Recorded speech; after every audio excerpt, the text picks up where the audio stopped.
They said the DeLuca mansion had more secrets than rooms, and for Elena Moretti, stepping through those iron gates felt like walking into someone else's nightmare. Or maybe her own destiny. She wasn't supposed to be there. She wasn't supposed to see the things that lived behind marble walls and gold chandeliers. But life doesn't ask permission before it changes you. It just happens. One moment you're scrubbing someone else's floor, the next you're standing face to face with the devil who owns it. Elena was 22, quiet, hardworking, invisible by choice. Every morning before sunrise, she tied her hair back, put on her uniform, and prayed she'd make it through the day unnoticed. The mansion was ruled by fear, not the loud kind but the quiet kind that sits in your stomach like a stone. Every worker knew the name Lorenzo DeLuca, and every worker knew not to say it out loud. They called him Il Fantasma, the ghost. Because he appeared without warning, and when he did, people stopped breathing. Lorenzo wasn't born a monster. He became one, molded by bloodlines, betrayal, and a city that demanded power in exchange for mercy. He ruled with logic, not emotion, and yet, even the coldest hearts can feel a spark when the right soul crosses their path. The first time Elena saw him, it wasn't dramatic. There was no thunder, no music, no magic, just a man walking down the grand staircase, tall, controlled, with eyes that carried the weight of 1,000 unspoken sins. She froze, not because he was handsome, but because something about him felt dangerous and sad all at once, like he'd forgotten what warmth felt like. He didn't look at her. Not really. His gaze passed over her like she was just another shadow in the hallway. But in that moment, something shifted inside her, a feeling she couldn't name. Fear? Curiosity? Maybe both. Days went by in silence. She worked. He ruled. Their worlds never touched, until one night, the mansion held a private party, a masquerade for the city's elite. The kind of event where laughter hid lies and smiles hid crimes. Elena had been ordered to serve drinks, to move silently among the glittering masks and whispered deals. She told herself to stay small, to stay invisible. But fate doesn't listen to fear, because somewhere between the violins and the champagne, the music changed, slow, haunting, magnetic. A waltz, and a voice behind her said quietly, "You're trembling." She turned, startled, and there he was. Lorenzo DeLuca, no mask, no disguise, just eyes that saw too much. For a second, she forgot to breathe. He extended his hand, not as a command, but as an invitation. "No one's watching," he said. "Dance." She wanted to refuse. Maids don't dance with men like him. But something inside her, something that had been silent for too long, whispered yes. So she placed her hand in his. The ballroom blurred around them. The guests disappeared. All that existed was the rhythm, the warmth of his hand, and the question hanging in the air. Why her? He didn't smile. He didn't speak, but his touch said things his mouth never would. Things like, "I don't know who you are, but I can't look away." For Elena, it was one dance. For Lorenzo, it was a mistake he'd never forget.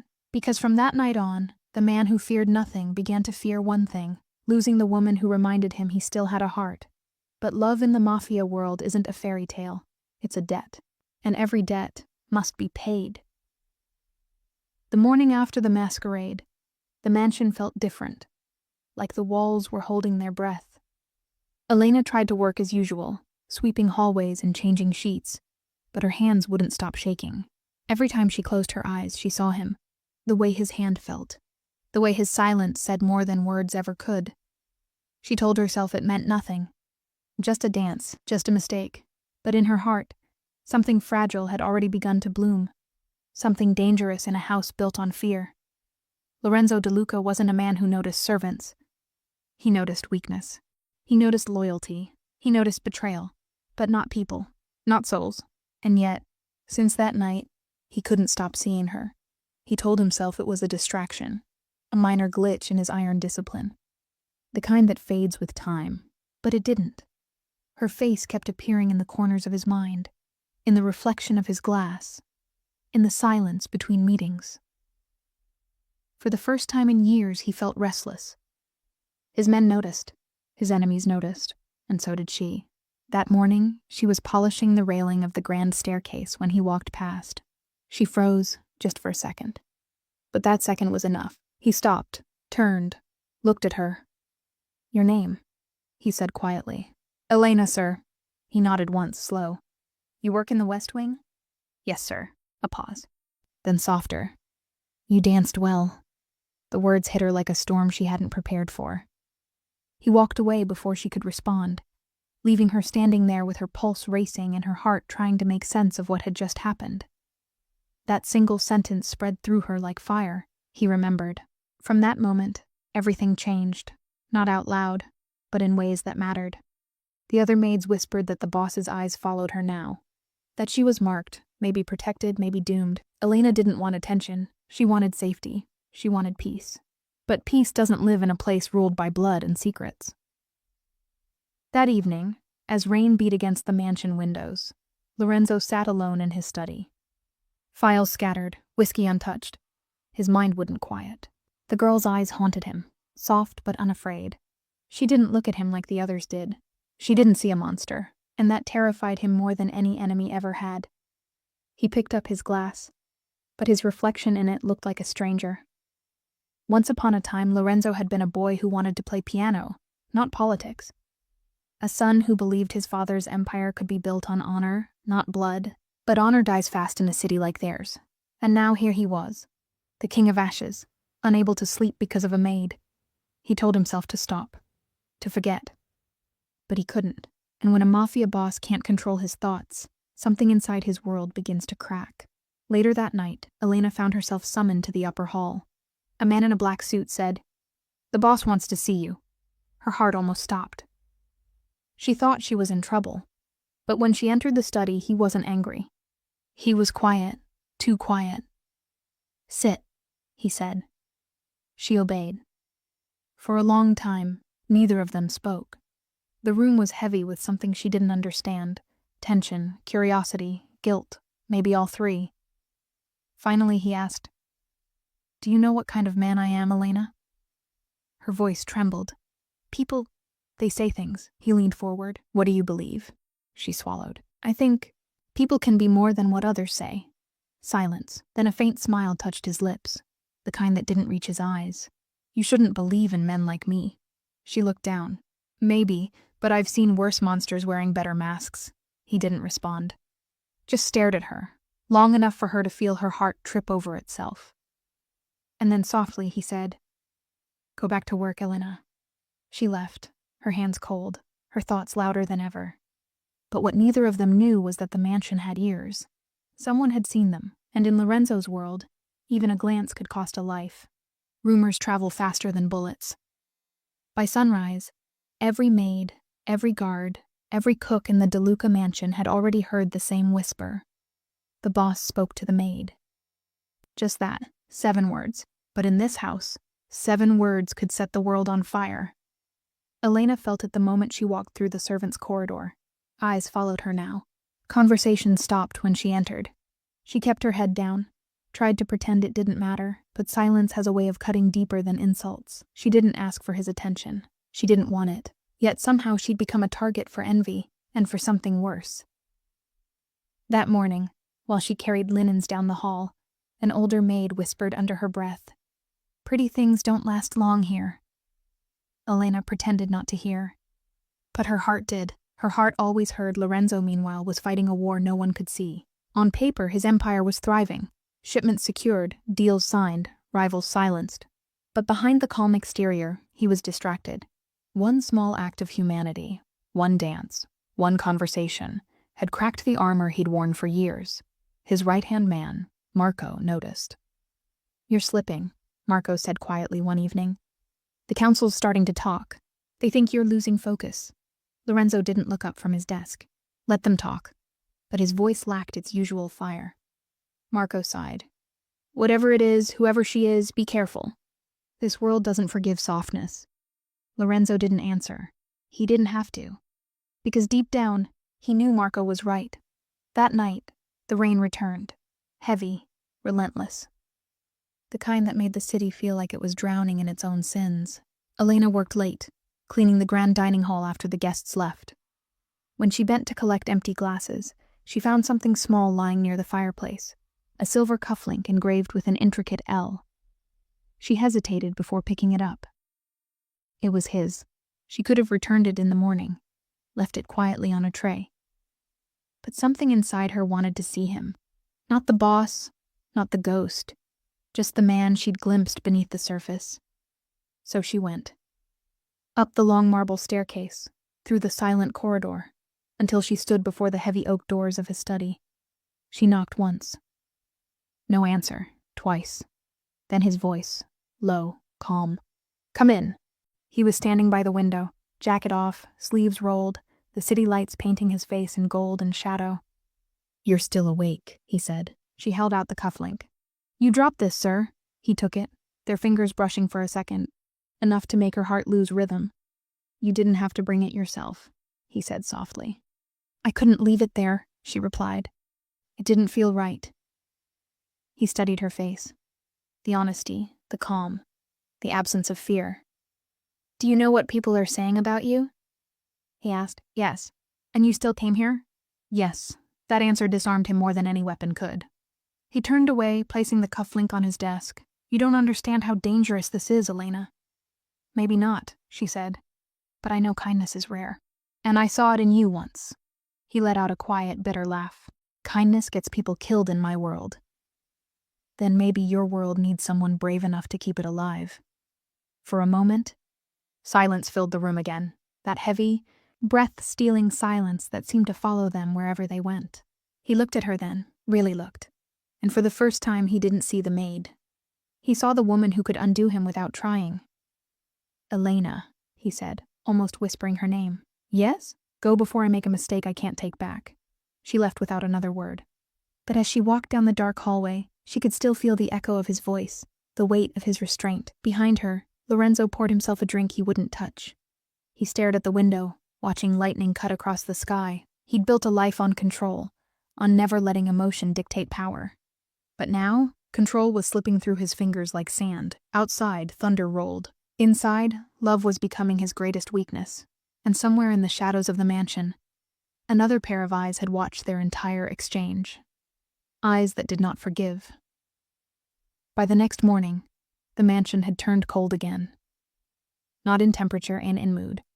Servants moved quicker, spoke softer. The air itself seemed to whisper that something was coming. Elena felt it before she heard it. The hush that follows gossip, the glances that turn sharp when you walk by. Fear had a scent in this house. Cigarette smoke and polished marble. She tried to bury herself in chores, hoping invisibility might save her. But invisibility doesn't work when people already see you as a story. And in the DeLuca mansion, stories never ended gently. Lorenzo, meanwhile, was locked in his office again, surrounded by men who didn't trust silence. The meeting was supposed to be routine: territory, shipments, loyalty checks. But every few minutes, someone mentioned her name without saying it. A lieutenant called Rico leaned forward. "There's talk in the lower ranks," he said, "that you've gone soft." Lorenzo's eyes lifted, calm, but edged like a blade. "On what evidence?" Rico smirked. "A maid. The one from the masquerade." The room fell still. Marco shot him a look that said, "You just signed your death wish." But Lorenzo didn't raise his voice. He just said quietly, "I don't explain myself to rumors. I end them." The message landed. Yet even as the men nodded and left, he knew it was too late. A whisper in this world was as dangerous as a bullet.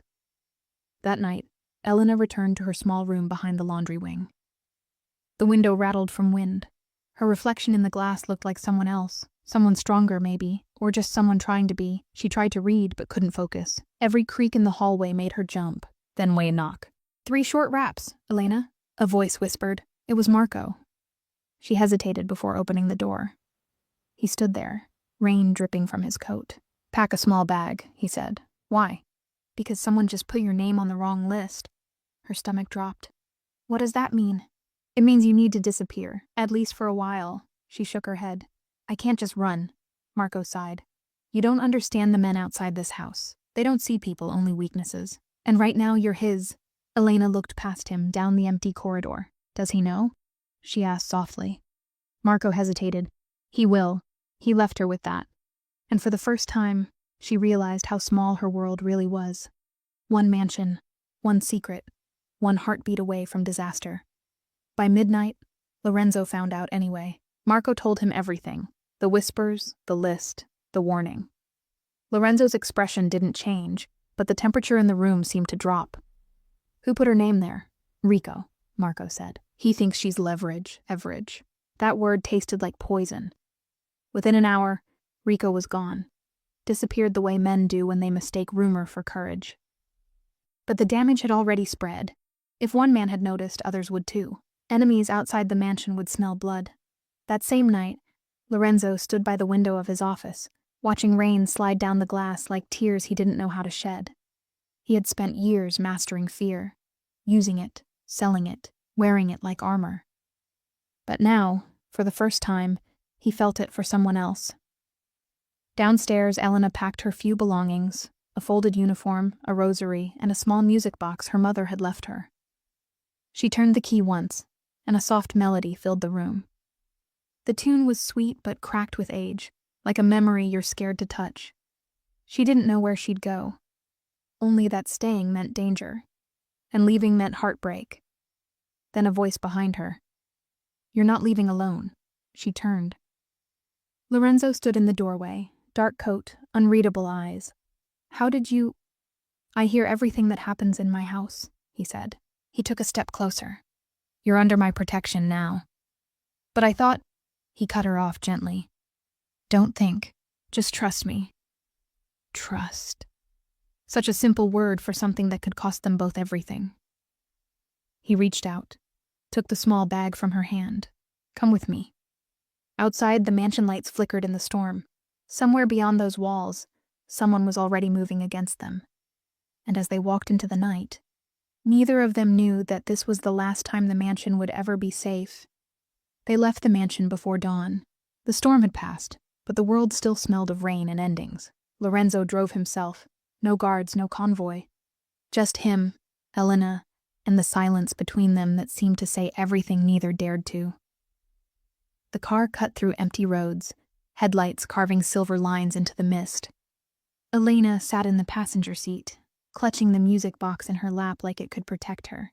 She didn't ask where they were going, and he didn't explain. For hours, only the hum of the engine filled the air, steady, low, comforting in a way danger never should be. Finally he spoke. "There's a cabin, north of the river. No one knows it exists." His voice was calm, but something inside it trembled. She nodded. "Why are you helping me, Lorenzo?" He didn't answer right away. His eyes stayed on the road. Then softly, "Because you remind me of everything I used to be, before I forgot how to feel." The words hung between them, heavy and true. She didn't know what to say, so she said nothing. When they reached the cabin, the sun was rising, pale light stretching over quiet woods. The place was small but warm, hidden behind a wall of trees. For the first time in days, Elena could breathe. Inside, he lit a fire, the air filled with the scent of pine and smoke. "You'll be safe here," he said, placing her bag near the bed. "No one will find you?" She looked around. "And you?" He hesitated. "I'll stay until it's clear." Something in her chest loosened. Relief. Fear. Both. For 2 days, the world slowed down. No footsteps in the halls. No orders. No whispered threats. Just quiet. The kind of quiet that made her realize how much noise her life had been. She cooked small meals. He sat by the fire reading, pretending not to watch her. At night, he barely slept, listening to every sound outside like a soldier who'd forgotten how to rest. It should have felt strange. The boss and the maid, trapped together in the woods. But it didn't. It felt human, like the world had finally stopped chasing them long enough to let them breathe. One night she asked, "Do you ever wish you'd chosen differently?" He looked up from his book. "Every day. But choices don't change the past. They only haunt it." "Maybe," she said. "But they can heal it too." He studied her, really studied her, like he was trying to understand how someone who had seen so little kindness could still believe in forgiveness. "Elena," he said quietly, "you shouldn't care about a man like me. Then stop giving me reasons to." Her tone was soft but steady. And for the first time he smiled. Small, real, almost broken. But safety in their world was an illusion. It always was. On the third night, Lorenzo stepped outside to make a call. His phone had been silent for too long. too dangerous a sign. The woods were dark, the air sharp. He dialed Marco. No answer. He tried again. Nothing. Then a message blinked on his screen. They know. Lorenzo's blood turned cold. He turned toward the cabin. Through the window, he saw Elena by the fire, humming softly, winding the little music box. For a second, he let himself imagine they were just two people, ordinary, free. Then a sound, a crack from the trees. He drew his gun instantly. "Elena," he called, voice tight. "Get away from the window." She froze, confused. "What's wrong? Now." The next second, glass shattered. A bullet ripped through the wooden frame, lodging in the far wall. Lorenzo pulled her down, covering her with his body as another shot rang out. Adrenaline, fire, instinct. His world, crashing back in. When silence finally returned, he raised his head. No movement outside. Whoever had come was gone, or waiting. Elena's hands were trembling. "They found us," he nodded. "And they won't stop now." For a moment, their eyes met in the flickering firelight. His, hard and determined. Hers, wide with fear but still trusting. "Lorenzo," she whispered. "What happens now?" He stood, jaw tight. "Now," he said, "we stop running." Outside, the wind howled through the trees. Inside, something else stirred. The beginning of a war neither of them had meant to start. By morning, the forest was silent again. But it wasn't peace. It was the silence that waits before violence. Smoke from the fire curled through the cabin like a ghost that refused to leave. Elena sat by the window, watching sunlight fall across the floorboards that still held splinters of glass. Every sound made her jump. Every shadow looked like a threat. Lorenzo hadn't slept. He stood outside, phone pressed to his ear, speaking in short, clipped sentences. Whoever was on the other end didn't argue. They only listened. When he came back in, his expression told her more than his words ever could. "They know where we are," he said. She swallowed hard. "So what do? We end it." He moved through the cabin with the precision of a soldier preparing for a war he'd been trying to avoid. Extra ammo. A map on the table, a plan forming in silence. Elena watched him, realizing how different this man was from the one who'd danced with her. That version of Lorenzo had hands that trembled with emotion. This one had hands steady enough to take a life. "Tell me something," she said quietly. "Do you ever regret the things you've done?" He stopped, looking at her. "Every day," he admitted. "But regret doesn't erase blood. It just keeps you awake at night." Elena didn't look away. "Then maybe it's time to stop collecting regrets." Her courage caught him off guard. No one ever challenged Lorenzo De Luca. Not his men, not his rivals, certainly not a maid. But here she was, standing barefoot on the wooden floor, telling him the truth he'd buried years ago. Something inside him cracked again. He crossed the room slowly. "You think I can just walk away?" "No," she said, "but you could fight for something better than revenge." He stared at her, seeing himself through her eyes. Tired, haunted, still capable of mercy. It terrified him more than any bullet ever could. The day stretched long. He made calls, issued orders, set traps. Somewhere in the distance, engines echoed through the valley, his men arriving, or his enemies closing in. The line between the two was thinner than ever. By evening, he finally sat down. Elena placed a cup of coffee in front of him. "Drink," she said softly. "You'll think clearer." He almost smiled. "You sound like my mother." "Was she kind?" He nodded once. "Too kind. The world punished her for it." Elena hesitated. "Then maybe the world needs someone stubborn enough not to learn that lesson." Her words stayed with him long after she turned away. He thought about how she'd survived poverty, humiliation, fear, and still believed in goodness. Maybe strength wasn't power or money. Maybe it was the ability to keep your soul intact when everything tried to break it. As night fell, headlights appeared on the dirt road below the hill. One car, then another, then 5. Lorenzo stood. "They're here." He moved fast, checking the chamber of his gun. "Go to the back room and stay down." She shook her head. "I won't hide." "Elena." "I'm not leaving you." The defiance in her voice made him look at her differently, like he was seeing the first real ally he'd ever had. He gave a small nod. "Then you stay close." The car stopped outside. Doors slammed. Voices carried through the trees, angry, armed, certain. Lorenzo's men were supposed to arrive first. They hadn't, which meant something was wrong. When the first figure appeared through the darkness, Lorenzo recognized him. Rico's brother. Revenge wearing a familiar face. DeLuca, the man shouted. You killed my blood. Tonight I take yours. Lorenzo stepped forward onto the porch, weapon raised. You won't touch her. The man laughed. Her? So the rumors are true. A shot rang out, fast, deafening. Bark exploded from a nearby tree. Elena flinched but didn't scream. Lorenzo returned fire, driving them back into the woods. Bullets tore through branches, splinters filling the air like sparks. When the noise stopped, only 2 bodies lay still in the mud. The rest retreated. For now. Inside, Lorenzo leaned against the wall, breathing hard. A cut ran along his arm, blood dark against his shirt. Elena rushed to him. You're hurt. It's nothing. She pressed a cloth to the wound anyway. It's something. He looked at her, her hand steady despite the tremor in her voice. You should hate me, he said. Because of me, you're living in fear. She met his eyes. Because of you, I'm still alive. Outside, thunder rumbled again. Inside, his walls were falling one by one. He realized then that protecting her wasn't duty anymore. It was devotion. And devotion, in his world, was the most dangerous thing a man could feel. The night didn't end. It just changed shape. By dawn, the forest was nothing but smoke and silence again. The cabin looked the same from the outside, but inside something had shifted. Between the broken glass and whispered fear, trust had started to take root. Fragile but real. Lorenzo stood by the door, his shirt stained from the fight, blood dried against the sleeve. His expression was calm, but his eyes told the truth. He'd seen too many nights like this one. He had built his empire on violence, and violence always knew how to find him. Elena wrapped her arms around herself, watching him. Will they come back? She asked. Yes, he said.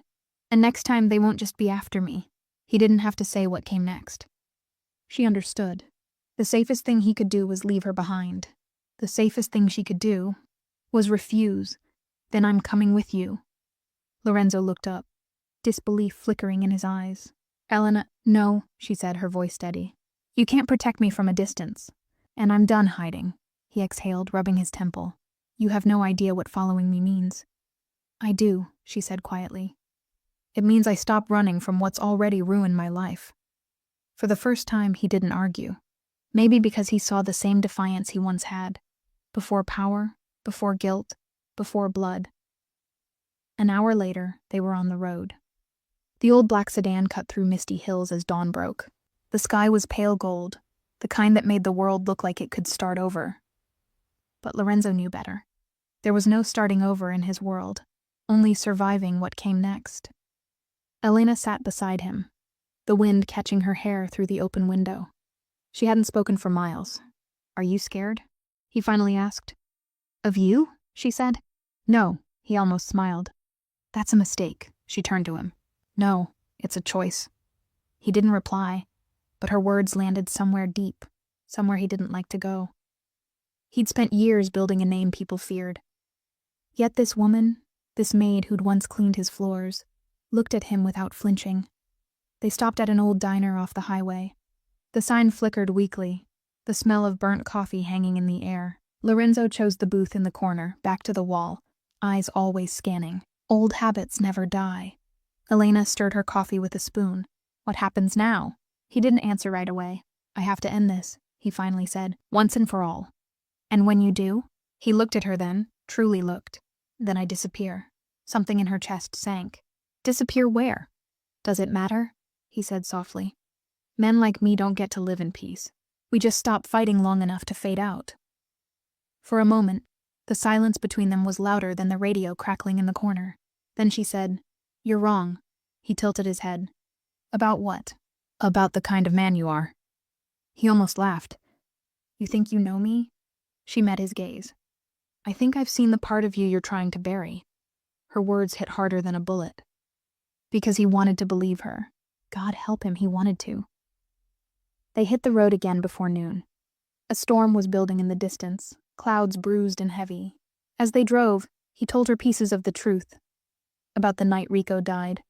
About the deals that fell apart. The men who turned traitor. She listened, not as a judge, but as someone who needed to understand the man fate had tied her to. When he finally fell silent, she whispered, "You did terrible things to protect people, didn't you?" He didn't deny it. "Then maybe," she said, "there's still something worth saving in you." The words shouldn't have meant anything, but they did. As the storm broke, rain poured down hard against the windshield. Lorenzo slowed the car, visibility gone. Then headlights, a black SUV behind them. Too close, too fast. His instincts screamed. "Hold on," he said. "What is it?" He didn't answer. He hit the gas. The tires screeched, water spraying in waves behind them. The SUV followed.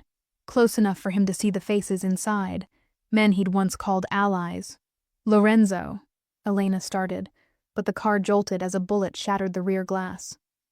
"Down!" he shouted. She ducked, glass raining over her hair. He swerved hard, adrenaline and rage mixing like poison in his veins. Another bullet hit the side mirror. The world blurred, a blur of rain, headlights, fear. He took a sharp turn off the highway onto a narrow dirt road. Mud splashed. Tires slipped. The SUV followed. Then, in one brutal second, the world flipped. Metal screamed. Glass exploded. The car rolled once, twice, then silence. Smoke. Rain. The smell of gasoline. Elena blinked, dazed, blood running down her temple. "Lorenzo?" she whispered. He didn't answer. She turned toward him. His hand was limp on the steering wheel, his eyes closed. Outside, the SUV stopped. Doors opened. Footsteps approached, and in that final heartbeat of the act, she reached for his gun. Rain fell harder than ever, turning the world into a blur of noise and smoke.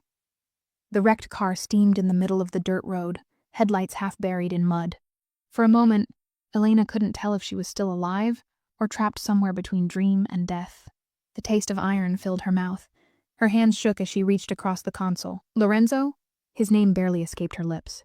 He was slumped against the seat, blood running down from a cut above his brow, his breathing shallow. His gun lay just inches from his hand, the metal gleaming under flashes of lightning. Outside, she could hear them. Doors slamming, boots splashing through puddles, voices low and sharp. The men from the SUV, they were coming. Her pulse quickened. She grabbed the gun, her fingers trembling. She'd never fired one before, but she'd also never been hunted before meeting him. And fear had a way of teaching fast. She checked the safety like she'd seen him do, then crouched low. The rain made it hard to see, harder to think. But one thought cut through the chaos. If they reached the car, it was over. The first man appeared through the fog. "Elena!" he called out, mocking. "You think he can save you now?" She didn't answer. She aimed. Her breath hitched. A single shot rang out. The man dropped. For a moment, everything stopped. Then the shouting started. Two more came running from the trees. Bullets tore through the air, hitting metal, dirt, everything but her. She ducked low, crawling around the side of the car, mud soaking her knees.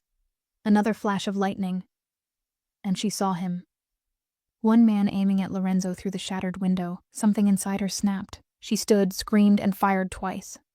The recoil jolted her arm, but the shots hit their mark. Then silence again. Only the storm and her heartbeat. She dropped the gun, breath ragged. "Lorenzo, it's over," she whispered. "You're okay. You're okay." But he wasn't answering. His pulse was weak. Panic clawed up her throat. She unbuckled him, dragging him out into the rain, her hands slipping on blood. He groaned faintly. That small sound was enough to keep her going. "Stay with me," she said, her voice breaking. "You don't get to die now. Not after everything." She looked around. The road stretched empty in both directions. No headlights, no help. Just endless rain and trees whispering in the dark. She found a first aid kit in the back seat, tore it open, and pressed gauze to his wound. Her fingers were numb, but she kept pressure on it. "Lorenzo," she whispered, "you promised to protect me. You don't get to break that promise yet." His lips moved, barely audible. "I told you. I ruin everything I touch." Tears blurred her vision. "No," she said.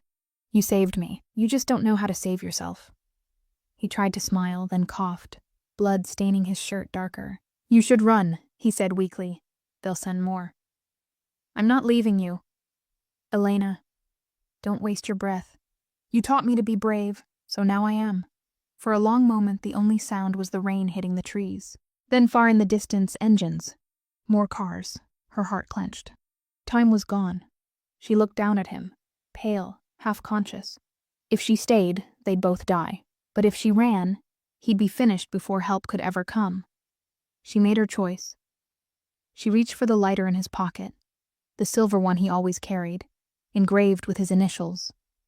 Then she leaned close, whispered, "I'll come back. I swear it." And she did the hardest thing she'd ever done. She left him. She ran into the forest, branches slashing at her arms, mud clinging to her shoes. Behind her, she could hear the cars stopping, doors opening, voices shouting his name. She pressed herself behind a fallen log, heart hammering so loud she thought they'd hear it. Through the trees, flashes of light, men dragging Lorenzo's limp body from the wreck. She bit her lip to keep from crying out. "Get him in the car," one voice ordered. "Boss wants him alive." Alive. Her breath hitched. That one word was hope and agony all at once. As the taillights disappeared into the storm, Elena fell to her knees in the mud, shaking. The man who had saved her life was now a prisoner because she wasn't strong enough to stop it. But deep down, beneath the fear and the pain, something new began to grow. A vow. She wasn't just a maid anymore. She was the woman who would walk through hell to bring him back.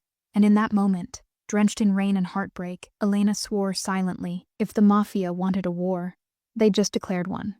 The world didn't stop for Elena. The storm passed. The road dried. The wreck was cleared before sunrise.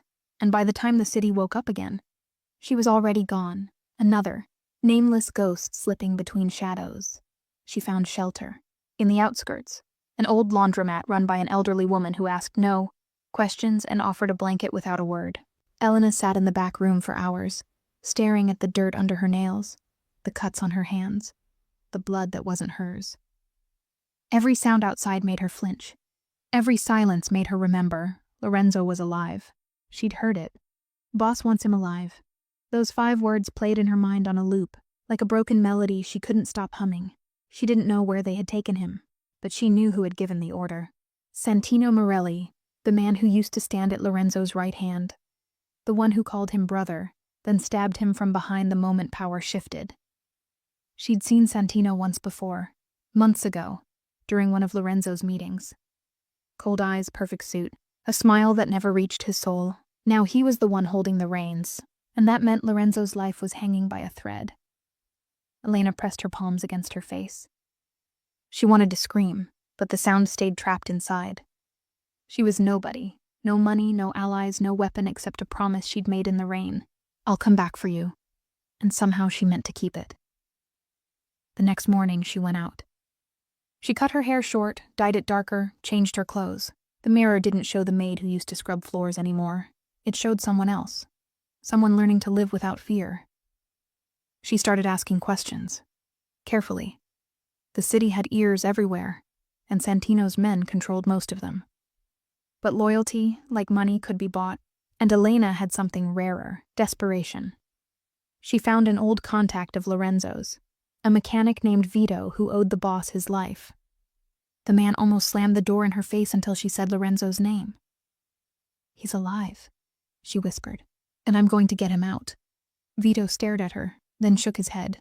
"You don't understand, girl. Santino's taken over everything. Even the cops are on his payroll. Then I'll find someone who's not.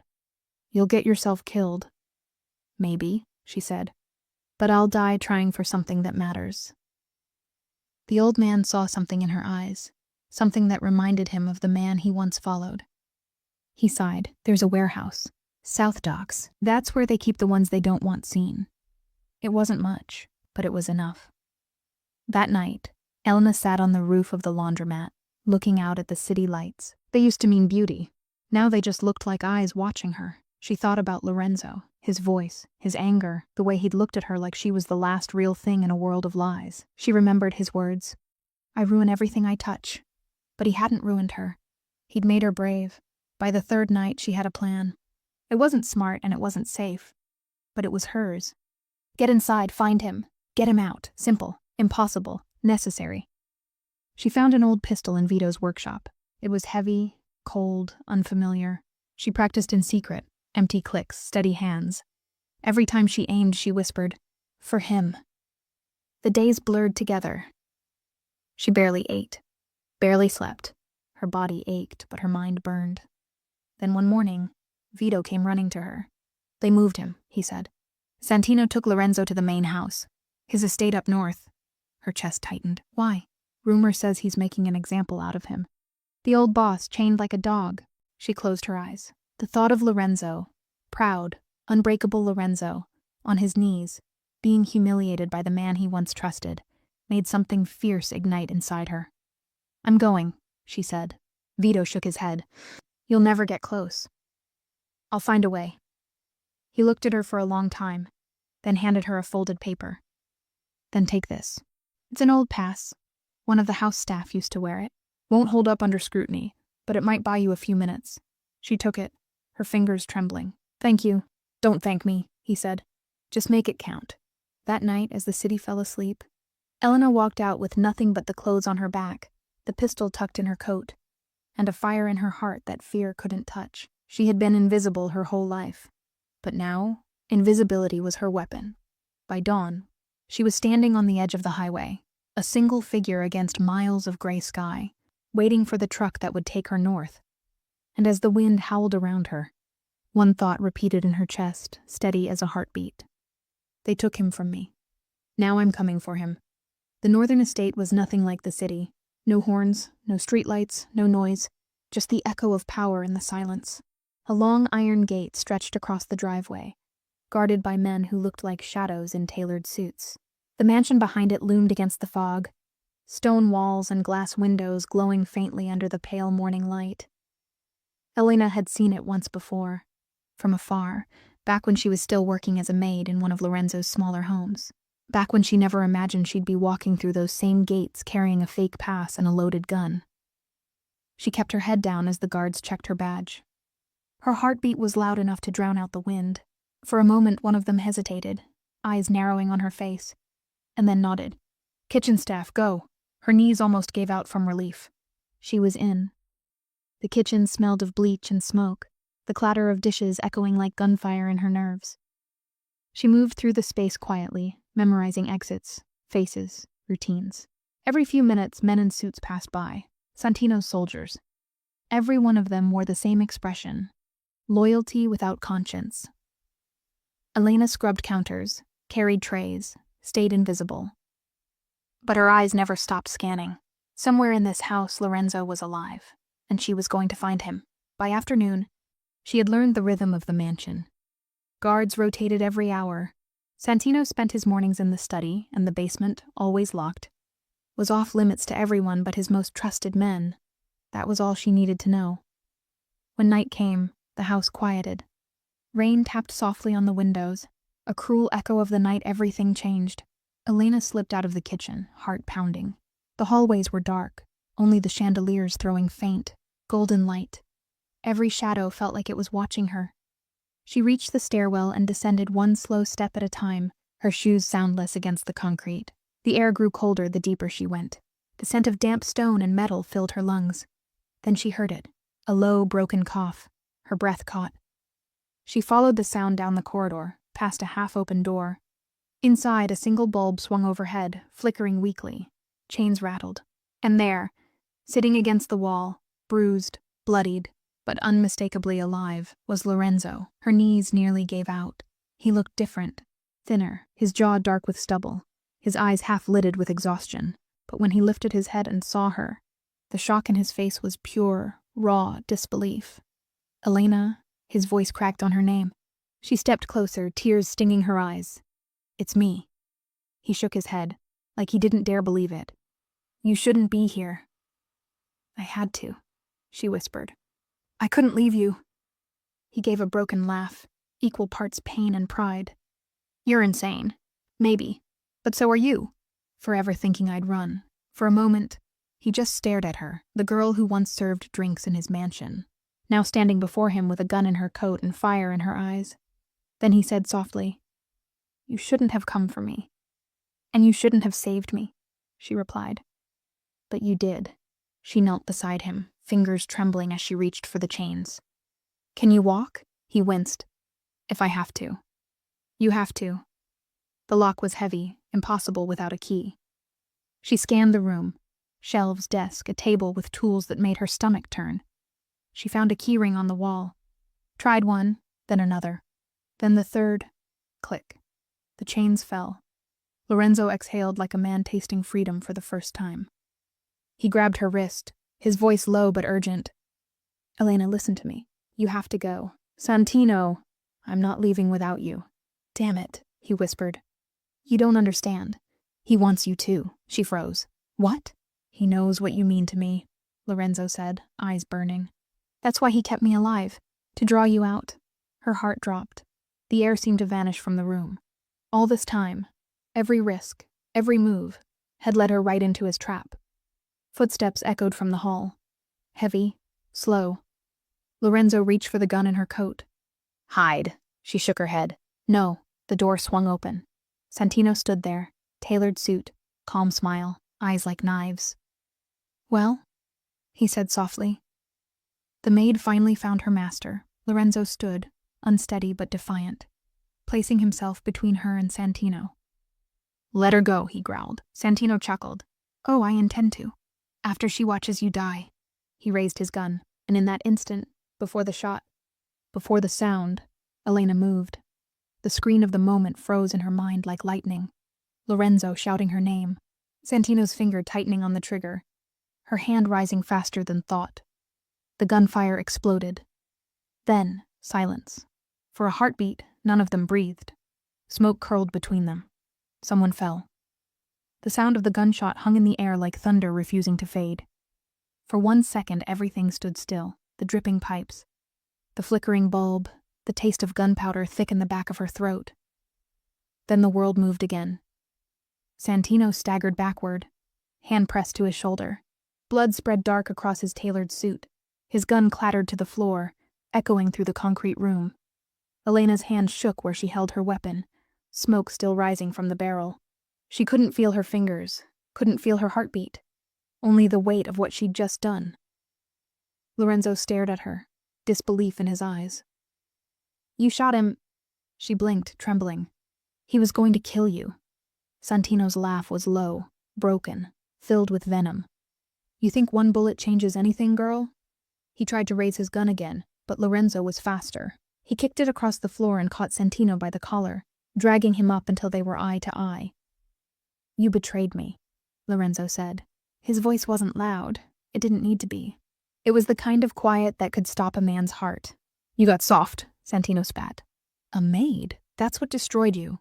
You forgot what we are. Lorenzo didn't flinch. Maybe you forgot what we were supposed to be. He slammed Santino against the wall, fury and heartbreak twisting together in his chest. But before he could finish it, before vengeance could take its final shape, Elena grabbed his arm. Don't, she said softly.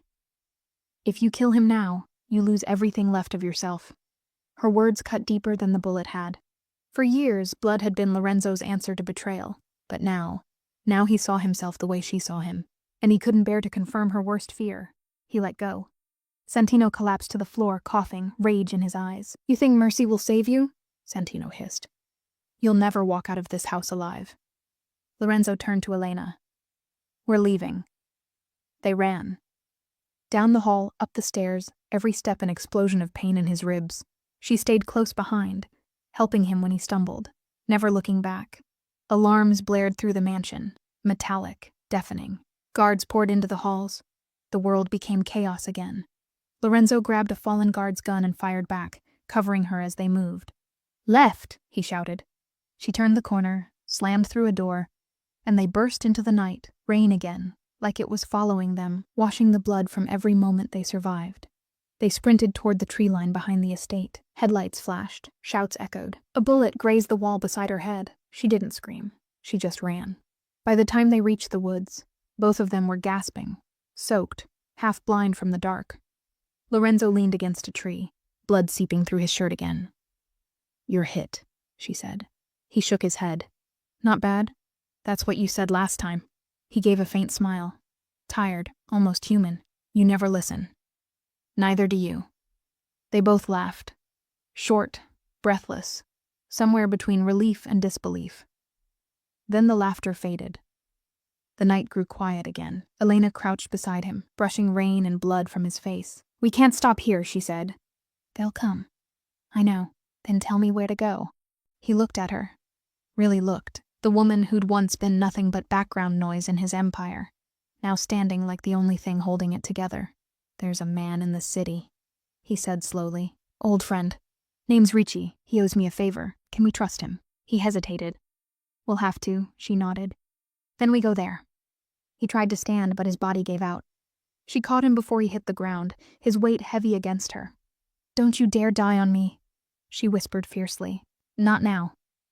"I'm not dying," he said through gritted teeth. "Not until I know you're safe." The words broke her. Because even now, even half dead and hunted, he was still trying to save her. She looked out into the rain-soaked woods. Lights flickered far behind them, flashlights, voices. The chase wasn't over. "Come on," she said, pulling his arm over her shoulder. "You carried me once. My turn." Step by step, she dragged him through the mud, the forest swallowing them whole. They didn't see the road ahead, or the headlights waiting just beyond the trees. They didn't see the black car idling, the one with tinted windows and no plates. They didn't see the figure watching them from inside, a cigarette glowing faintly in the dark. But the figure saw them, and when the car door opened, a familiar voice whispered into the storm. "Found you." The rain hadn't stopped when the black car rolled forward, its tires whispering across wet gravel. Elena froze, one arm around Lorenzo's waist, her breath visible in the cold night air. The headlights cut through the trees, blinding her for a second. And then a voice she never thought she'd hear again broke through the silence. "Put the gun down, Elena." Her stomach turned cold. From the car stepped Ricci, the man Lorenzo had called a friend, but there was nothing friendly in his eyes now. He looked older, sharper, with that same quiet cruelty men in this world wore like cologne. "Ricci," Lorenzo's voice was weak but steady. "You came," Ricci smirked. "You sound surprised." Elena didn't move. "He said you could help us." "Oh, I can help," Ricci said. "But help always has a price." He waved a hand, and two men stepped from the car, both armed, both silent. Elena's grip on the gun tightened. "If you're here to finish what Santino started," Ricci laughed softly. "Santino was a fool. I'm not here to kill you. I'm here to make a deal." The words hung there, a deal. That was how it always began in their world, with promises that turned to blood. Lorenzo straightened, pain shadowing his every movement. "You're working for him now?" Ricci's smile faded. "No one works for anyone, Lorenzo. Not anymore. The old families are collapsing. Santino's down, you're wounded, and everyone else is waiting to see which of you bleeds out first." He stepped closer, lowering his voice. "But I can make sure you don't." Elena didn't trust him. Every instinct screamed danger, but she could feel Lorenzo swaying beside her, his body running out of fight. "What do you want?" she asked. Ricci looked at her then, really looked. "You, both of you, alive, useful, and away from here." He gestured toward the car. "I have a safe house 2 hours north. No one knows it exists. You go there, you heal, and then we talk about the future." "The future," Lorenzo said darkly, "always sounds better than it is." Ricci's eyes softened, just slightly. "Maybe, but it's better than dying in these woods." Elena looked at Lorenzo, pale, bleeding, eyes heavy but still burning with pride.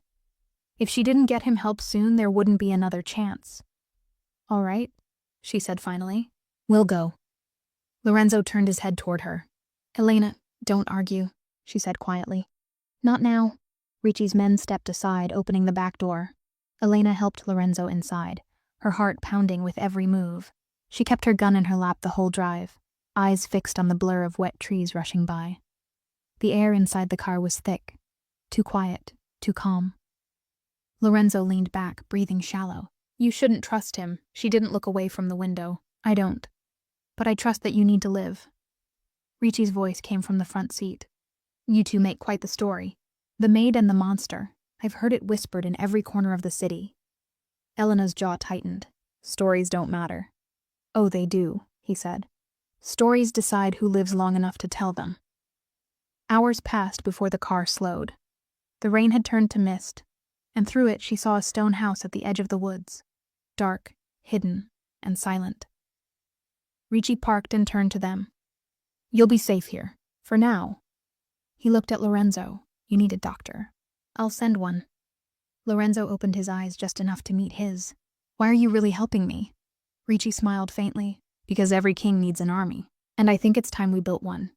He stepped out before either of them could answer. Inside, the house smelled of dust and wood smoke. Elena got Lorenzo to the couch, pulling off his soaked jacket, her hands trembling as she pressed cloth to his wound. His hand found hers, weak but certain. You shouldn't have trusted him, he whispered. I didn't, she said. I trusted you. He gave a faint smile. That's worse, the front door creaked. Elena spun around, gun ready, but it was only Ricci again, a small bag in his hand. Painkillers, he said, and something stronger for the bleeding. She took it silently, but her eyes didn't leave his face. Get some rest, Ricci said. Tomorrow we talk business. He turned to leave, but just before stepping out, he added, almost as an afterthought, Oh, and Elena, there's something you should know. She frowned. What? He looked back, one eyebrow raised. The man who sent Santino after you. It wasn't him acting alone. Someone else gave the order, someone who wanted you dead more than him. Her heart stopped. Who? Ricci's smirk returned. I'll tell you tomorrow. And then he was gone. The door shut. And in the quiet that followed, Elena finally let herself breathe. Until she looked down and saw Lorenzo's hand slipping from hers, his pulse faint, his skin cold. Lorenzo? She whispered, shaking him gently. No response. The sound of the rain faded, replaced by the silence of something breaking inside her. The storm had calmed by morning, but inside the stone house, it still felt like thunder had never stopped. Elena sat on the cold floor beside the couch, her hands covered in blood. Lorenzo's blood. He was barely breathing. Every time his chest rose, it felt like a miracle. Every time it paused, her heart clenched hard enough to crack. She'd done everything Ricci's bag allowed, cleaned the wound, pressed it tight, whispered prayers she hadn't said in years. But he was slipping, and she knew it. Stay with me, she whispered again, voice shaking. You hear me, Lorenzo? You don't get to leave me. Not after everything. He didn't answer. The light through the window was pale, almost cruel, the kind that made the world look honest. In it, she saw what he'd become, the coldest man in the city, lying helpless in her arms. And what she'd become, the maid who'd once dusted his floors now holding his life together with trembling hands. The front door opened. Ricci stepped in, carrying a small metal case. Move, he said simply. Elena didn't ask questions. She moved aside, though her eyes never left Lorenzo. Ricci knelt beside him, opening the case. Syringes, bottles, bandages. Bullet missed the lung but nicked an artery, he muttered. He's lucky. Or maybe cursed. Can you fix him? She asked, voice breaking. Ricci didn't look up. I can keep him alive. The rest's up to him. Minutes blurred into hours. Elena held the light while Ricci worked, her heartbeat echoing louder than the rain outside. She didn't breathe until she saw Lorenzo's chest rise steady again, color returning to his face. Ricci wiped his hands. He'll sleep now. You should too. But she couldn't. Not yet. She sat there long after Ricci left the room, her head resting on Lorenzo's shoulder, tears drying on her skin. She remembered the first time she'd seen him, the way everyone in the mansion went silent when he entered, the way his eyes never looked at anyone too long, as if connection itself was dangerous. Now those same eyes were closed, soft for once. Human, she whispered, almost to herself. Why did it have to be you? She didn't expect an answer, but somewhere in the back of her mind, she heard his voice anyway. Because you were the only thing that could undo me. By the time the sky turned gray again, exhaustion dragged her down. She drifted into uneasy sleep, her hand still wrapped in his. When she woke, the fire was low. Lorenzo was still unconscious, but his breathing had steadied. Ricci was standing by the window, phone in hand, his voice low but sharp. No, he doesn't know yet. And she won't either. Not until I decide. A pause. Then colder. I said I'd handle it. Don't question me. Elena's blood ran cold. He turned and saw her awake. You should eat, he said lightly. There's food in the kitchen. What were you talking about? She asked. Ricci smiled. That smooth, empty smile that never reached his eyes. Business. You said someone ordered Santino to kill me. Who? Patience, Elena. Answers before breakfast ruined the appetite. She stood up, anger flaring. You said you'd tell me today. He studied her. Not angry, not even surprised. You really want to know? Yes. All right. He stepped closer. It was Lorenzo's own blood. His cousin, Matteo De Luca. The words hit harder than any bullet. She shook her head. That's not possible. Lorenzo trusted him. Ricci's tone softened, almost pitying. Matteo wants the throne, always has. He couldn't touch Lorenzo directly, so he came for the one thing that could break him. You. Elena felt the floor tilt. Every memory she'd shared with Lorenzo flashed in her mind. The secrets, the protection, the way he'd risked everything to keep her safe. And now she understood why. Because love wasn't their only enemy. Family was. Ricci reached for his coat. Now you know, which means you also know there's no going back. Where are you going? She asked. He paused in the doorway. To make a call. If Lorenzo wakes up before I return, tell him to be ready. For what? Ricci's eyes flickered with something unreadable. For war. He left. The house was silent again, except for the fire crackling low. Elena sat back down beside Lorenzo, her pulse still racing. She brushed her fingers across his cheek. Your cousin did this, she whispered. And when you wake up, I don't know if you'll forgive me for what I'm going to do next. Because she already knew what that was. She couldn't sit here waiting for another bullet to find them. She couldn't trust Ricci, not anymore. So as the sky turned dark again, Elena stood, loaded the gun she'd taken from the woods, and walked toward the door. Somewhere out there, Matteo De Luca was still breathing. And by morning, if she had her way, he wouldn't be. When the sun rose, it didn't feel like morning. It felt like judgment. The sky was heavy and gray, the kind that never promises peace. Elena stood in the doorway of the safe house, the gun heavy in her hand. And for the first time since this began, she didn't feel like a maid. She felt like someone who had already lost too much to care what came next. Lorenzo was still unconscious behind her, his breathing steady but shallow, like a man halfway between worlds. She'd left a note on the table, just 5 words. I'm ending this for us. The road stretched out before her, slick with mist, leading toward a city that once held her prison and her promise. She walked alone. Every mile burned into her bones, but she didn't stop. Because Matteo De Luca's name had become the only thing left in her mind, a wound that needed to be closed. By the time she reached the outskirts of the city, the sky had turned the color of bruised steel. She found a cab driver who didn't ask questions, handed him cash she'd taken from Ricci's coat, and gave an address she wasn't supposed to know. Matteo's mansion wasn't like Lorenzo's. It didn't hide its power behind charm. It flaunted it. Marble gates, guards in tailored suits, and a garden trimmed to perfection, as if cruelty itself could be manicured. Elena watched from across the street, rain dripping from her hair into her eyes. She wasn't trained for this. She wasn't built for war, but she was done being prey. When the first guard passed near the alley, she moved, silent, fast, like fear itself had learned to fight. He never saw her coming. By the time he hit the ground, his gun was already in her hand. She slipped through the side gate, heartbeat loud enough to drown the rain. Every corner she turned smelled like power, polished and poisonous.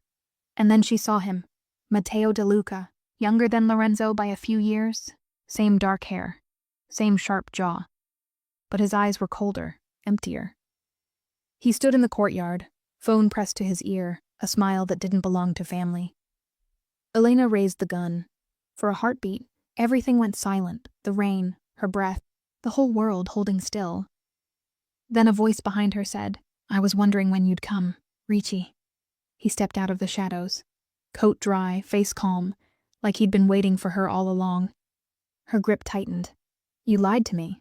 He smiled faintly. I told you the truth, just not all of it. Matteo turned, seeing them both now. Elena Moretti, he said, almost amused. The maid who made a monster fall in love. His tone was smooth, rehearsed, the way men speak when they think they already own the ending. Where is Lorenzo? He asked. Alive, she said. For now. He laughed softly. Then this will hurt him more. Ricci moved closer to Matteo, not away. That's when she understood. Ricci hadn't been helping her escape. He'd been leading her straight here. You were working together, she said quietly. Ricci's eyes didn't flinch. I needed Lorenzo out of the picture. Matteo needed bait. You were both convenient. Something inside her snapped. She raised the gun, but Mateo's men appeared from every corner, weapons drawn. Ricci sighed. You're brave, Elena. But bravery without backup is suicide. The world closed in. Rain, guns, betrayal. Still, she didn't lower the weapon, because fear had stopped owning her a long time ago. If you're going to kill me, she said, do it knowing this. He'll come for you. Mateo smiled. I'm counting on it. He nodded to one of the guards. Take her alive. They grabbed her before she could fire. Her gun hit the ground, her scream swallowed by thunder. As they dragged her inside, Mateo whispered something that crawled under her skin. You were never just a maid. You were the only thing that made him weak, and now you'll make him bleed. The door slammed shut. Hours later, she woke in a dark room, wrists bound, head pounding. Somewhere far away, she heard a car engine, then footsteps. Voices she couldn't make out, and then a sound she knew too well, the slow, uneven rhythm of Lorenzo's limp. He had come for her. Through the crack in the door, she saw his shadow, one man, against an army. His voice was low, furious, echoing through the marble halls. Where is she? Mateo laughed from somewhere nearby. Right where she belongs. Elena's heart pounded so hard it hurt, because she knew what was coming next. This wasn't a rescue. This was the beginning of a war. There are moments when silence is louder than war. When it doesn't scream, it waits. That was how it felt as Lorenzo De Luca walked through his cousin's house, one gun in his hand, blood already drying on his knuckles. The halls smelled like old money and arrogance. The men guarding the doors didn't stand a chance. He moved like something half dead, half determined. The kind of man who didn't care if he made it out alive, as long as the one he came for did. He'd woken to an empty couch and Elena's note. I'm ending this for us. For us, he read it once. Then again, and then he'd gotten up, bleeding and broken, but more alive than he'd felt in years. Because love, when you have nothing else left, can be the most dangerous weapon in the world. Now he was here. And the people who thought they could use her were about to learn what happens when a monster remembers why he was born. The first man tried to talk. Lorenzo didn't let him finish. Each room was another grave waiting to happen. The marble floors turned slick beneath his boots. His body screamed to stop, but his heart didn't listen. Because somewhere beyond all this, behind another locked door, another wall of men, was Elena. He found Mateo in the grand hall. Of course he did. That was where pride lived. Under chandeliers and glass, pretending it wasn't afraid of shattering. Mateo stood at the top of the stairs, calm, composed. Like this wasn't blood on family hands. So it's true, he said. You'd burn the whole house down for a maid. Lorenzo's voice came out low, rough, almost human again.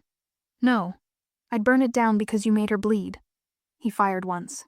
The bullet shattered a marble column inches from Mateo's head. Where is she? Mateo didn't answer. He just smiled. You never understood, cousin.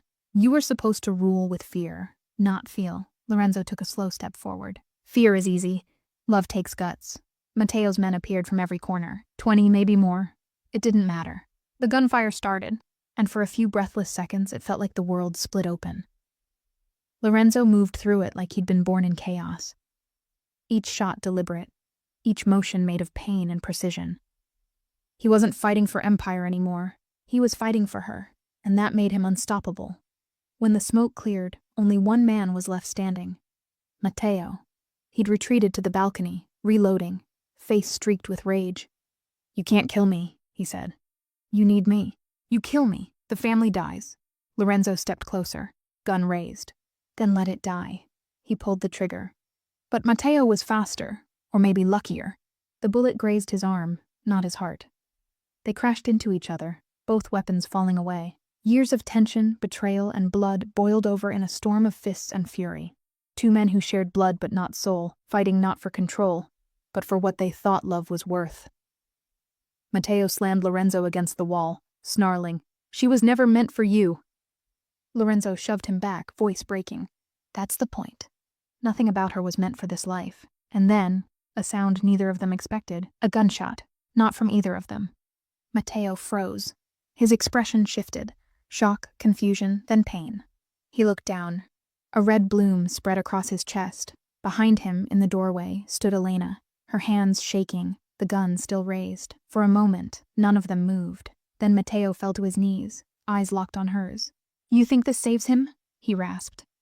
"It only changes the kind of monster he'll have to be." He hit the floor. Elena dropped the gun, her breath breaking into sobs. Lorenzo caught her before she fell, holding her so tightly she could barely breathe. "You shouldn't have come," he whispered. "You shouldn't have made me need to," she said. They stood there in that ruined hall, two people surrounded by the wreckage of everything they'd survived. The chandelier above them creaked, swaying. Smoke curled through the air. Lorenzo touched her face, his thumb brushing away tears and gunpowder. "It's over," he said. She looked up at him, eyes tired, hollow, full of everything she couldn't say. "No," she whispered. "It's just beginning." Because through the open balcony doors they could already hear the sound of engines. Dozens of them. Ricci had come back. And he wasn't alone. The air was thick with smoke and betrayal. Outside, the engines roared closer, headlights sweeping across the ruined marble like the eyes of judgment. Inside, Lorenzo and Elena stood in the wreckage of what used to be family. Matteo's body lay still between them, a reminder of everything love had cost. Elena's hands were shaking. She could still feel the gun's recoil, the echo of the shot in her chest. She'd killed a DeLuca, and in this world, that meant only one thing. War was now carved in her name. Lorenzo picked up his weapon again, blood still dripping from his arm. His face was calm, too calm, the kind of calm that comes right before someone decides they've got nothing left to lose. "Ricci's coming," he said. Elena nodded. "Then we run." He shook his head. "There's no running from him. Not anymore." The sound outside grew louder, doors slamming, boots hitting gravel. She turned toward him. "You can't fight them all." He gave a faint, crooked smile. "Watch me." She stepped in front of him, blocking the path. "Lorenzo, listen to me. I don't want you to die for me." His eyes softened, just enough for her to see the man beneath the monster. "I'm not dying for you," he said quietly. "I'm dying because of what they turned us into." The front doors burst open. Ricci walked in first, coat dry, tie perfect, expression smooth as glass. Behind him, a dozen armed men filled the hall. He looked at Matteo's body, then at Lorenzo, and gave a slow, almost respectful nod. "I told you not to rush," he said. "Now look, family eating itself alive." Lorenzo raised his gun. Ricci didn't flinch. "You won't shoot me? You need me. For what?" "For the truth." Ricci stepped closer. "You think this ends with me? With Matteo? You think killing your blood changes anything?" He tilted his head. "You never asked who paid Matteo to go after Elena. Who funded it? Who signed off on the order?" Lorenzo's hand tightened around the trigger. "Who?" Ricci smiled, cold, patient. "Your father." The words hit like a blade twisting through the room. Elena froze. "Your father's dead." Ricci's eyes flicked toward her. "That's what everyone was told. But the old king doesn't die that easily. He's been hiding in Sicily, waiting, watching, cleaning house from a distance." Lorenzo's face went pale. "My father sent a kill order on her?" Ricci nodded once. "He wants you clean again. Pure blood, no weakness, no love." For the first time, Lorenzo's voice broke. "He'd kill her just to save his name? To save the empire," Ricci said softly. "And I think you already know what that means." The silence that followed was thick enough to choke on. Elena looked at Lorenzo, saw the storm behind his eyes, the part of him that still wanted to believe in something human. "Then let's walk away," she said. "Let's leave all of it, the money, the blood, the family. Let's disappear." Lorenzo wanted to say yes. He wanted to believe that love could outrun legacy. But men like him were built from ghosts, and ghosts don't walk away. Ricci sighed, almost like he pitied them. "You can't escape who you are," he said. "But I can offer you mercy." He reached into his coat and pulled out a small envelope. "One deal. You disappear, both of you. I tell the old man you're dead. He gets his peace. You get your freedom." Lorenzo stared at him. "And what do you get?" Ricci's smile didn't waver. "The throne." Elena looked between them. The past and the present, two men raised in the same world but broken in different ways. She could see the decision already forming in Lorenzo's eyes, the same dangerous resolve that had always terrified her. He took the envelope, weighed it in his hand, then tossed it into the fire. Ricci's smile faded. "That was a mistake." "No," Lorenzo said softly. That was the first honest thing I've done in years. Ricci nodded to his men. And in that single motion, the room exploded into chaos again. Bullets tore through the air. Elena hit the floor, covering her head, glass shattering above her. Lorenzo moved without thinking, every shot precise, every motion made of desperation and rage. One by one, Ricci's men fell. But not before one bullet found him, catching Lorenzo just beneath the ribs. He stumbled, hit the wall, blood spreading fast. Elena screamed his name, crawling toward him, ignoring the gunfire still echoing around them. When Ricci finally ran out of bullets, he stood there, breathless, smiling, bleeding too. "You're both doomed," he said. "Even if I die, he'll come for you. The old man always finishes what he starts." Elena raised Matteo's fallen gun, her eyes dark with grief and fury. "Then I'll finish it first." Ricci laughed, just once, before she pulled the trigger. He dropped to the marble floor, a final smirk frozen on his face. The hall was silent again, except for Lorenzo's breathing, shallow, uneven. Elena held him, her hands pressed over the wound. "Stay with me," she whispered. "We can still run, please." He looked at her, his voice barely more than air. "If we run, he'll follow." "Then let him," she said fiercely. "Let the whole world follow. I'll still choose you." He smiled, small, weak, and beautiful. "You already did." His head fell back against her shoulder as the fire crackled around them, and outside, through the broken doors, the sound of approaching engines grew louder again. More cars, more men, more ghosts of a legacy that refused to die. Elena pressed her forehead to his and whispered, "Then let them come." The fire in the hall had almost died when the convoy arrived. Black cars rolled up the drive, headlights piercing through the smoke in the dark. Elena sat on the marble floor, Lorenzo's head in her lap, his blood soaking through her dress. Every sound, the engines, the boots, the doors, felt far away, like she was trapped inside someone else's nightmare. When the doors opened again, it wasn't Ricci's men this time.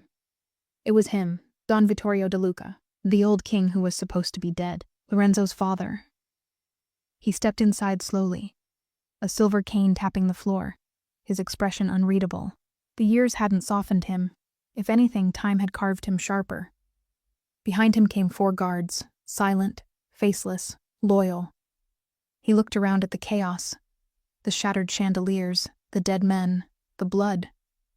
And finally his gaze landed on Lorenzo, his son, bleeding, barely conscious, being cradled by the woman he had tried to erase. "Elena Moretti," he said, voice cold as marble, the maid who thought she could love a De Luca. She didn't stand. She didn't bow, she just stared back. "He's dying," she said. "Help him." The old man smiled faintly, not kindly but knowingly. "If he's dying, it's because he chose wrong." "That's not my burden," she clenched her jaw. "He chose me." And that, Don Vittorio said, was his greatest mistake. Lorenzo stirred, his voice rough, breaking. "Father, stop." Vittorio crouched beside him, eyes colder than the barrel of a gun. "You had one task, to clean the bloodline, to restore our name, and you let her poison it." Elena's hand trembled, but she didn't move away. "Poison?" she whispered. "You call love that?" The Don turned toward her slowly. "Love is what weak men invent to explain failure. You think it makes you human, but it only makes you vulnerable." He gestured around them. "Look, this is what love does. Chaos, weakness, disobedience." She met his stare, her voice quiet but unshaken. "No, this is what fear does. You built a world where no one could breathe without your permission, and now it's burning." For a moment, something flickered in his eyes. Not guilt, but recognition. She was right, and he hated her for it. "Take her outside," he ordered. 2 guards stepped forward, but Lorenzo reached out weakly. "Don't touch her," he rasped. His father turned back to him. "Even now you defy me?" "I'm not defying you," Lorenzo said. "I'm freeing myself." Vittorio sighed, almost pitying. "You sound like your mother." That stopped him. Lorenzo blinked. "You said she died," Vittorio finished. "Yes, I said that. Because I couldn't have you knowing she ran away, with a man who loved her more than I ever could." The silence that followed was heavy enough to break bones. Lorenzo's voice was hoarse. "You killed her. I protected our name," the Don said coldly. "And I'll do it again. He raised his cane slightly, and from its handle a blade clicked free. The sound sliced through the quiet like thunder. Elena moved before he did. She reached for Mateo's gun, the same one that had saved her before. Her hands shook, but her aim didn't. "Put it down," he said. "No," she whispered. "Not this time." The guards froze, waiting for his command. Vittorio looked almost impressed. "You think you can kill me, girl?" Her voice broke, but her will didn't. "If it means ending this curse, yes." Lorenzo tried to speak, but blood filled his throat. "Don't," he choked. "Don't become me." Tears blurred her sight, but she didn't lower the gun. Because somewhere deep down, she knew he was right. If she pulled the trigger, she would never come back from it. Don Vittorio took a step closer. "Then do it," he said softly. "Be what he made you. Be one of us." Elena's finger tightened. The sound of her heartbeat filled the room. Every memory, every pain, every kiss, every loss, crashed into one impossible second. And then, the gunshot never came. A single hollow click. Empty. Vittorio smiled. "I told you, weakness." But before he could move again, Lorenzo lunged, using what little strength he had left, and drove the knife from his father's cane straight into his chest. The old man's eyes widened in disbelief, then rage, then nothing at all. He collapsed against his son's shoulder, breath escaping in one final sigh. Lorenzo fell back with him, trembling. Elena caught him before he hit the floor, holding him, sobbing. "It's over," she whispered. "It's over." But Lorenzo just shook his head faintly. "No, it's never over. Not in this family." Outside, sirens began to wail. The city was waking to the sound of its own ghosts. Elena pressed her forehead against his. "If we get out of this, we start over. No names, no bloodlines. Just us." He smiled, weak but real. "Just us," he said. But as the light from the burning hall flickered across his face, Elena saw something that froze her heart. The wound was deeper than she thought. His pulse, fading. "Lorenzo?" she whispered. "Stay with me." He tried to speak, but the words wouldn't come. Just a breath, just her name.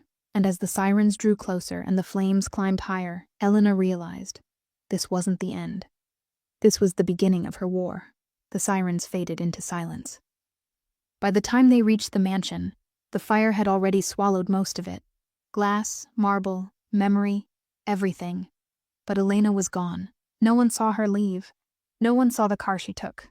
Only 2 sets of footprints in the ash, one dragging, one following, leading out toward the woods behind the estate.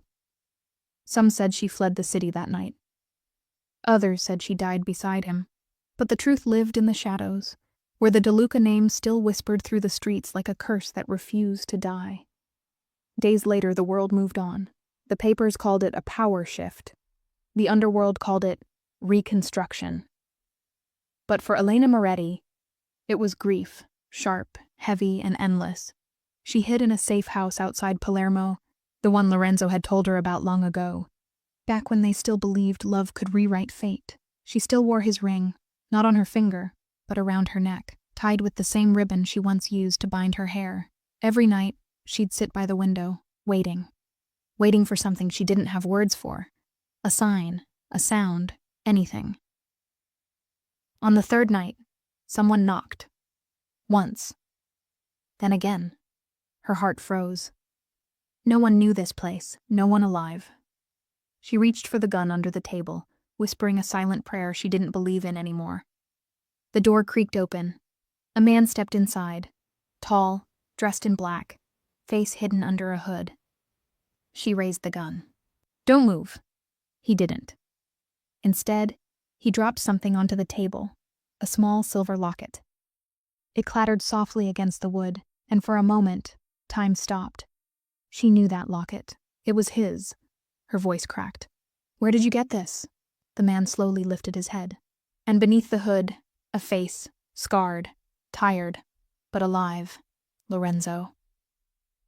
Elena's breath hitched. "You..." He shook his head weakly, voice rough from pain. "Don't say anything." She dropped the gun, stumbling toward him. He caught her in his arms, holding her like the world had been waiting for this moment to breathe again. "I thought you..." she whispered. "I almost did," he said. "They found me before the fire did. Ricci's men, what was left of them. They pulled me out.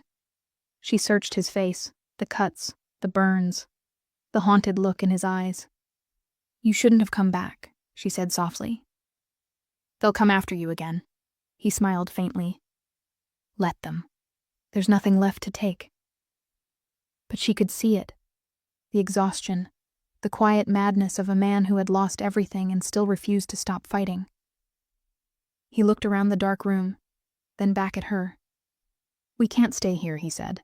"My father's allies are regrouping. Someone's taking the throne." "Who?" Lorenzo hesitated. "Elio Ricci's brother, Marco. He blames us for everything. He's rebuilding the family, and he wants blood." Elena felt the chill run through her. "So what now?" He met her eyes. "Now we go to war." They spent the next few days moving through the countryside. Silent, unseen. Every contact they trusted was gone, every safe house compromised. But the more the world closed in, the closer they became again. Not as boss and maid, but as two souls too stubborn to let go. Late one night, they reached the edge of the coast. The sea stretched out black and endless, the wind cold and sharp. Lorenzo stood there, staring at the horizon like it was mocking him. "This is where my father wanted to build a new port," he said quietly. "He said it would be his legacy." Elena stepped beside him. "And now?" He turned to her. "Now it's ours." For a moment, they just stood there, broken, bleeding, but still breathing. Still together. He reached into his coat and handed her a folded piece of paper. "What's this?" she asked. "A name," he said. "Someone who can help us start over. Or finish this." She opened it. But before she could read it, headlights appeared down the hill. Bright, fast, coming straight for them. Lorenzo grabbed her hand. "Run!" They sprinted toward the cliffs, the sound of engines growing louder, shouts cutting through the wind. Elena looked back once. A flash of gunfire lit the night. Lorenzo turned, firing back, dragging her with him. One bullet grazed his shoulder. Another shattered the rocks beside them. The cliff's edge crumbled under their feet. He stopped, pulling her close. "If we jump, there's no coming back," she said, breathless. He smiled, almost peaceful. "We never really came back, Elena. We just survived." The headlights were seconds away now, voices shouting their names. He pressed his forehead against hers. "If I don't make it, don't," she whispered fiercely. "We're both making it." He kissed her once, hard, desperate, final. And then the world exploded behind them. A blast so loud it swallowed the sea, the wind, everything. Elena felt herself falling, cold water crashing, darkness spinning. Her hand reached out, searching for his, but all she found was air. When she woke hours later, she was alone. Waves hit the rocks below. The sky was pale with morning. On the shore beside her, Lorenzo's locket. Still warm, still his. Elena closed her hand around it, her voice breaking in the wind. "You promised me," she whispered. "You said we'd start over." The sound of engines echoed again in the distance. Faint, familiar. She turned toward it, eyes red, heart steady. And as she stood, bloodied and barefoot, staring down the road, one thing was certain. The war wasn't over. It had only just begun. Elena survives. Lorenzo's fate is unknown. The De Luca Empire is fractured, and the next chapter begins. Not with a kiss, but with vengeance. If you felt her heartbeat in this story, and his silence breaking with love, then don't forget to subscribe, because every heart in the Mafia has a story, and this one's just getting started.